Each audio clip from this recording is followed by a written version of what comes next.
दोस्तों अगर आप एक एग्जिस्टिंग Amazon सेलर हो और आपको लगता है FBA प्रोडक्ट रखने से आपको अच्छा ऑर्डर आएगा, आपका सेल ग्रो होगा, बट कुछ गलतियां जो आपसे हो जाता है और उसकी वजह से दोस्तों आपको फाइनेंशियली लॉस हो जाता है और आपको ऑर्डर भी नहीं आता। तो जो गलतियां आप लोगों से होता है वो मैं आपको बताऊंगा, उसको अवॉइड करना है, जिससे आपको FBA प्रोडक्ट जब आप रखोगे अच्छा आपको ऑर्डर आएगा, आपको ग्रोथ देखने को मिलेगा।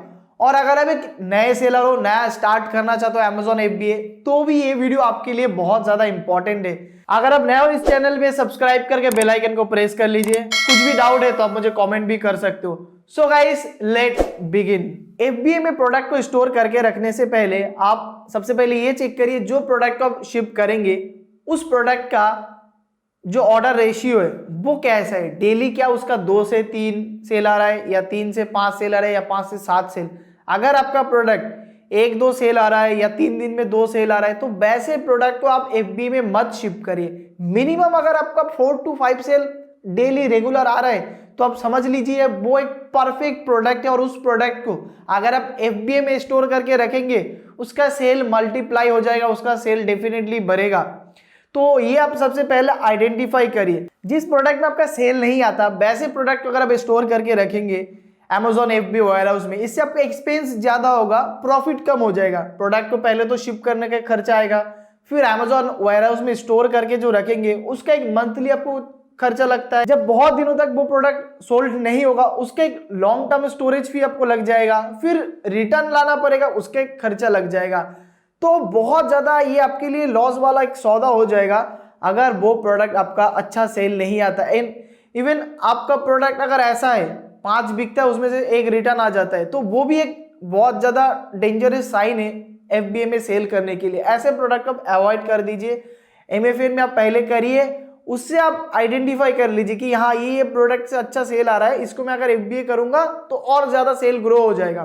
तो ये मिनिमम क्राइटेरिया है इसका।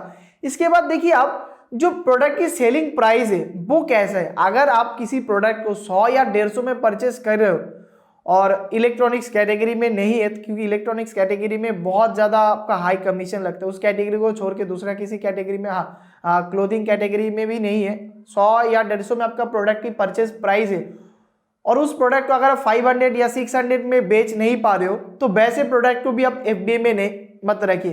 क्योंकि FBA में जब आप सेल करते हो तो आपको बहुत सारा चार्जेस लगता है और वो सारा चीज़ें इंक्लूड करने के बाद आपके हाथ में कुछ नहीं आएगा।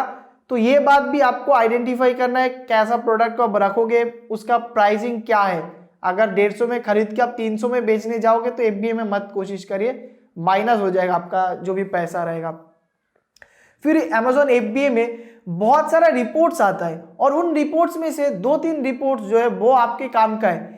एक प्रोडक्ट जब Amazon ने शिप किया उसके बाद कस्टमर क्या होता है, रिजेक्ट करता है, कुछ कस्टमर रिटर्न करता है। तो कस्टमर रिजेक्ट और कस्टमर रिटर्न, ये जो 2 ऑर्डर हो रहा है वो प्रोडक्ट सही सलामत Amazon वेयरहाउस में आके इन्वेंट्री में ऐड हो रहा कि नहीं, इसको आपको चेक करना है। यहाँ तो रास्ते में लॉस्ट नहीं हो गया, क्योंकि Amazon तो आपको कुछ मेल वगैरह भेजता नहीं है इस रिलेटेड, FBA में हमने रिटर्न हुआ, इतना हमने ऐड किया कि नहीं किया, ये आपको मैनुअली चेक करना पड़ेगा। रिपोर्ट सेक्शन के अंदर जाके फुलफिलमेंट के अंदर आपको ये रिपोर्ट मिल जाएगा, तो इसको आप चेक करिए। तो ये 3-4 चीज़ों को आप अच्छे से इंप्लीमेंट करिए, आप परफेक्ट प्रोडक्ट आइडेंटिफाई कर पाएंगे Amazon FBA में सेल करने के लिए, जिससे आपको लॉस नहीं होगा। और दोस्तों सेल को कैसे ग्रो करना है, ठीक है, इसके ऊपर ऑलरेडी एक वीडियो बना हुआ है, उसका लिंक आपको डिस्क्रिप्शन में मिलेगा। लिस्टिंग भी बहुत ज्यादा इंपॉर्टेंट है, परफेक्ट लिस्टिंग आपको बनाना होता है। ये तो पुराने बात हो गया सारा, ये ऑलरेडी आप लोगों को पता है। आपकी माइंड में एक और क्वेश्चन आ सकता है कि Amazon FBA में तो लोग कम दाम में भी प्रोडक्ट सेल करते हैं, लेकिन ज्यादातर जो सेलर होते हैं ना वो Amazon का ही मतलब वेंडर, अब मान लो Amazon बैक है, उन सबको Amazon की फंडिंग जाता है, Amazon का ही कंपनी है तो वो करते हैं। दूसरा जो बहुत बड़े बड़े सेलर है जिनका टर्नओवर 10 करोड़ 20 करोड़ 50 करोड़ 100 करोड़ इतना टर्नओवर है, वैसे सेलर करते हैं, क्योंकि उनको क्या होता है वो प्रोडक्ट उठाते इतने बल्क में, बहुत सस्ते में उनको पड़ता है। और मैं जो रास्ता आपको बता रहा हूँ ना, इसमें आप क्या कम इन्वेस्टमेंट करोगे और जल्दी से जल्दी आप ग्रो कर पाओगे, मल्टीप्लाई हो जाएगा आपका पैसा, तो आप उतना बड़ा सेलर बन जाओगे धीरे धीरे। तो ये होता है सिंपल स्ट्रेटेजी, कम इन्वेस्टमेंट करो, प्रोडक्ट सही से आइडेंटिफाई करो जिसमें कम लिस्टिंग अवेलेबल है, कम कंपटीशन है, सेल अच्छा होता हो। सिंपल सा बात है। इंडिया इतना बड़ा है, मार्केट ग्रो हो रहा है, बहुत ज्यादा कस्टमर है तो प्रोडक्ट आपको ढेरों मिल जाएगा। और लिस्टिंग आप कोशिश करिए जितना ऐड करते रहेंगे, नया लिस्टिंग जितना ऐड करेंगे उतना आपको प्रोडक्ट की अपॉर्चुनिटी मिलेगा, उतना आपको सेल्स का अपॉर्चुनिटी मिलेगा। सो आज का वीडियो इतना ही था, बहुत ज्यादा सिंपल था। अगर पसंद आए तो लाइक करिए, चैनल पे नए हो तो सब्सक्राइब करिए and finally guys thank you for watching.